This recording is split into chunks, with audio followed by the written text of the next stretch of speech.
راویان اخبار و ناقلان آثار و طوطیان شکر شکر شیرین گفتار و خوشه چینان خرمن سخندانی و صرافان سر بازار معانی و چابک سواران میدان دانش توسن خوشخرام سخن را بدین گونه به جولان درآورده‌اند که طایفه دزدان عرب بر سر کوهی نشسته بودند و منفذ کاروان بسته و رعیت بلدان از مکاید ایشان مرعوب و لشکر سلطان مغلوب به حکم آنکه ملاذی منیع از قله کوهی گرفته بودند و ملجأ و مأوای خود ساخته.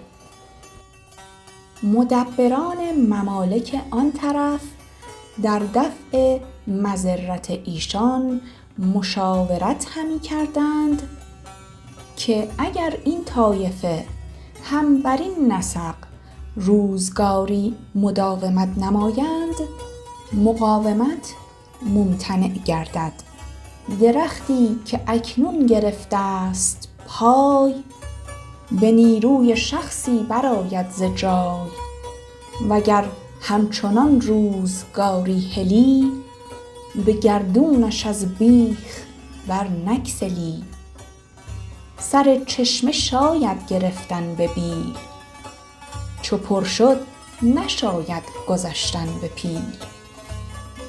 سخن بر این مقرر شد که یکی به تجسس ایشان برگماشتند و فرصت نگاه می داشتند تا وقتی که بر سر قومی رانده بودند و مقام خالی مانده تنی چند مردان واقعه دیده جنگ آزموده را بفرستادند تا در شعب جبل پنهان شدند. شبانگاهی که دزدان باز آمدند سفر کرده و غارت آورده سلاح از تن بگشادند و رخت و غنیمت بنهادند. نخستین دشمنی که بر سر ایشان تاختن آورد خواب بود. چندان که پاسی از شب درگذشت قرص خورشید در سیاهی شد، یونس اندر دهان ماهی شد. مردان دلاور از کمین به در جستند و دست یکان یکان بر کتف بستند و بامدادان به درگاه ملک حاضر آوردند. همه را به کشتن اشارت فرمود.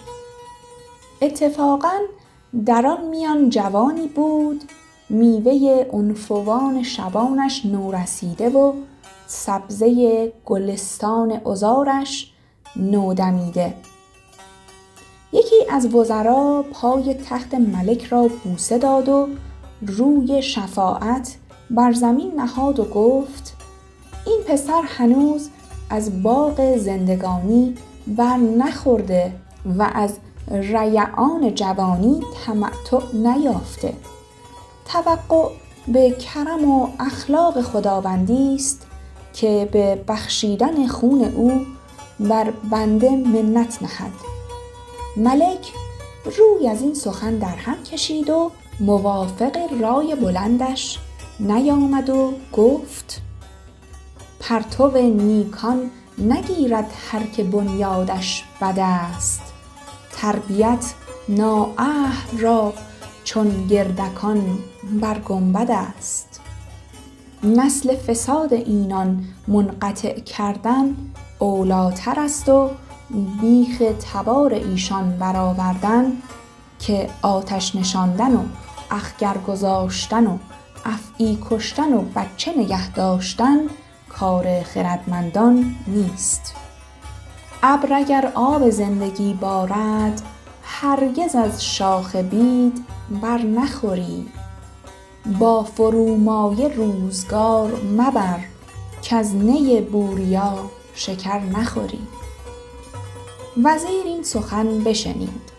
طوعاً و کرهاً بپسندید و بر حسن رای ملک آفرین خواند و گفت آنچه خداوند دام ملکه فرمود عین حقیقت است که اگر در صحبت آن بدان تربیت یافتی طبیعت ایشان گرفتی و یکی از ایشان شدی.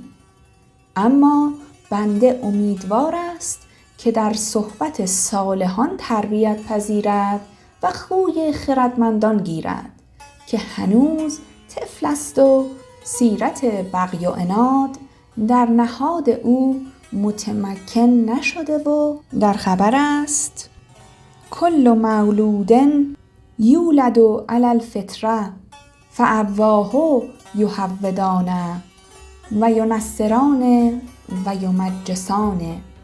با بدان یار گشت همسر لوط، خاندان نبوتش گم شد. سگ اصحاب کهف روزی چند پی نیکان گرفت و مردم شد. این بگفت و طایفه ای از ندمای ملک با وی به شفاعت یار شدند تا ملک از سر خون او درگذشت و گفت بخشیدم اگرچه مصلحت ندیدم. دانی که چه گفت زال با رستم گرد؟ دشمن نتوان حقیر و بیچاره شمرد. دیدیم بسی که آب سرچشمه خورد، چون بیشتر آمد شتر و بار ببرد. فی الجمله پسر را به ناز و نعمت برآوردند و استادان به تربیت او گماشتند تا حسن خطاب و رد جواب و آداب خدمت ملوکش درآموختند و در نظر همگان پسندیده آمد.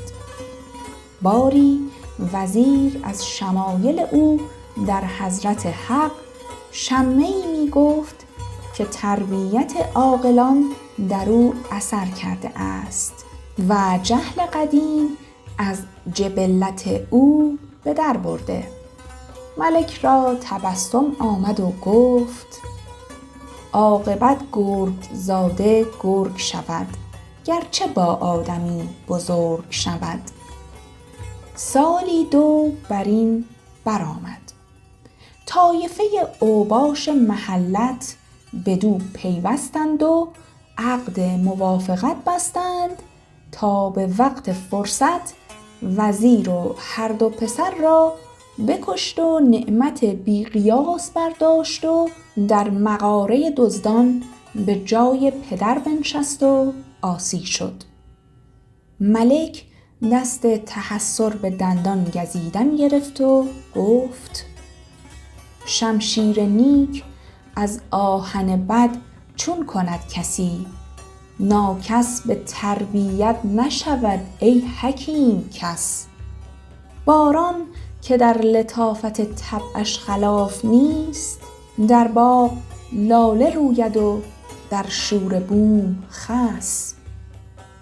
زمین شوره سنبل بر نیارد، در او تخم و عمل ضایع مگردان. نکویی با بدان کردن چنان است که بد کردن به جای نیک مردان.